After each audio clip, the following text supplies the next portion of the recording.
On this episode of Nerdly News, we're talking Star Wars and a few things Disney. Stay tuned for this episode of Nerdly News.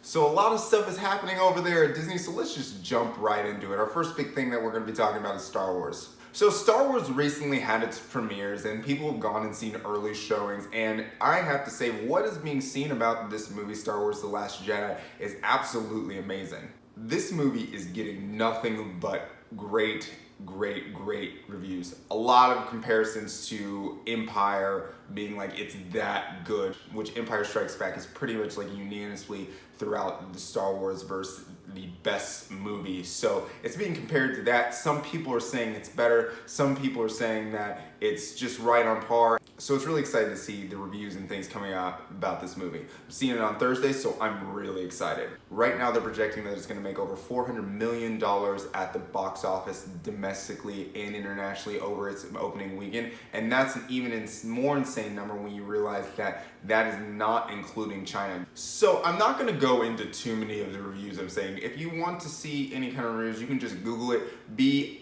careful for spoilers. I know that a lot of people are not looking at reviews. I'm trying not to look at all of the reviews. I don't want to see any spoilers because I'm going to do a whole movie review about this and I just do not want anything to be spoiled for me. So I'm going to leave that out here. But one review that I saw that I really enjoyed and really thought was interesting was from Julian Roman. And he said this, and I quote, "What you've pontificated, argued, and theorized about is going to be shattered utterly. Rian Johnson takes the fabled lore from a galaxy far away into uncharted territory. He will have you spellbound. It's a lot to comprehend at first blush, and there are a few downbeats." So that was his original quote. He also went on to say this, which was a quote that I saw taking out of context. I didn't see what was around it, but the quote basically says that there are no corners cut in storytelling. So I like hearing this quote because it's letting me know that Star Wars is moving in a different direction. One of the reasons why Force Awakens was criticized, even though I actually really enjoyed the movie, I enjoyed it a lot. I wasn't one of the people who criticized this movie for this, but one of the reasons why it was criticized is because it was very much exactly like A New Hope. It was exactly like A New Hope. It seemed like it was just a recreation, it was just fan service, and for much of it, it absolutely was. This has been a rocky franchise, especially the three movies that came before that. The prequels were not received in the best kind of light. Like, for example, if you know anything about the character Jar Jar Binks, you'll know in Star Wars, like that's just kind of what people think about the prequels. They think the same kind of things they thought about Jar Jar Binks, that they were just terrible characters and not the best movies. One of the reasons why Force Awakens was criticized was simply because of the fact that it seemed like just a reimagining of A New Hope. So a lot of people were scared that this was going to be something that happens with this movie. It was going to be a lot like Empire Strikes Back. And from what you're seeing review-wise, it is nothing like Empire Strikes Back. And they're moving in a completely different direction. And I think that that is actually good. One of my criticisms of Star Wars has always been that when it comes to the tropes and it comes to the archetypes that they use, they are very simple. Dark is bad, light is good, things like that. And to see reviews that maybe indicate that they are expanding and moving away from that makes me really excited and really thrilled and hyped up to go see this movie on Thursday. So let me know your thoughts about that. Are you excited that Star Wars might be moving in a different direction? What kind of direction will you want it to see? With a bunch of movies that are on the slate, there's been announcements about potential Obi-Wan Kenobi movie. There's going to be another trilogy after these three movies are done. We still have the Han Solo movie coming out. We have a lot of stuff coming from Star Wars, coming from the Disney camp. So what are you looking to see? Do you want them to move in a different direction? Do you want it to stay similar to what we've seen in the past? Let me know in the comments. I would love to hear what you think.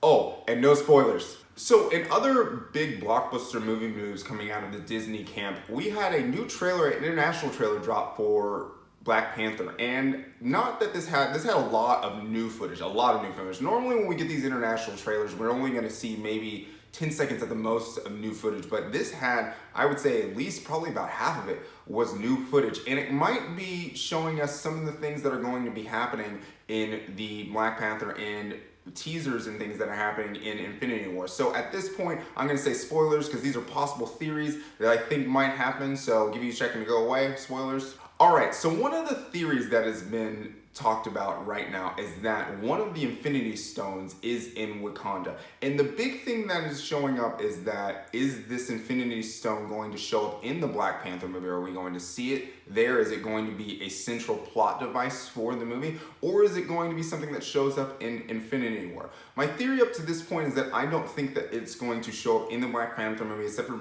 until maybe an end credit scene. And that will lead to what is looking like a huge battle in Avengers Infinity War. We've seen a couple things in the trailers about that huge battle in Wakanda. So that has been my theory of what's going on now.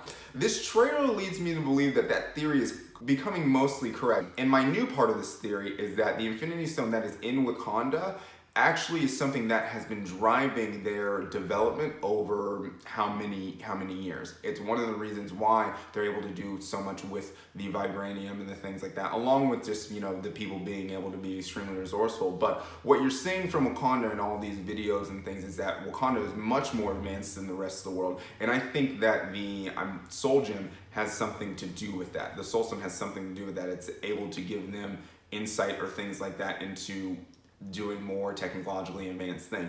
And I think what is going to end up happening is that this big battle in Infinity War is just simply a battle that's because Thanos is trying to get the Infinity Stone. So I think that that's how it ties in. So what I think is going to happen is that it's not going to be a major plot device in Black Panther. I think we will probably either see something about it at the end of the movie, or in the end credit scene of Black Panther, we will see something along the lines explaining that that's what's happening with the Infinity Stone. So let me know what you think. If you don't like my theory, you want to expand upon my theory, you have some different theories on your own, I'd love to hear what you have to say about that down in the comments. So another thing we want to touch real quick on, we're not going to talk about this because I know I'm going to be talking about this later this week, is the Fox Disney deal. Looks like it's going to be announced Thursday. Those are the rumors going around. I have a lot of thoughts on this. I've done another video on this already. We're going to do a video on this just talking about the news, and then I think that I'm going to do a special Rushmore video talking about my favorite fan theories about how the X-Men can fit into the MCU. So I'm really excited about that, so stay tuned for that. That should be happening sometime around this weekend, so stay tuned for that. We're gonna have other videos happening this week as well. I'm gonna be doing my Star Wars video review, my Star Wars Last Jedi review. That will be happening.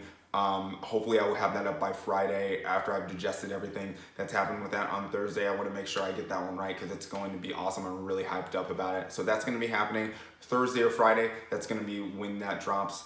Okay, and then like I said, I'm going to do a Rushmore on my fan theories that with the X-Men coming into the MCU, what I think about that, and we'll have some other news stuff just simply about this merger because there's a lot actually going on with this and different properties that are going to be tossed over to Disney. So we got a lot going on with that. We're gonna have a lot more news, so stay tuned for that.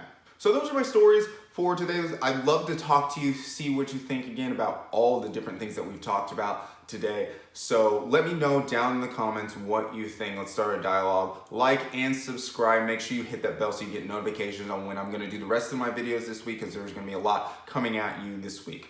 And my name is Oscar Hampton. This is Boldly Nerd, and this has been our latest episode of Nerdly News. Later days.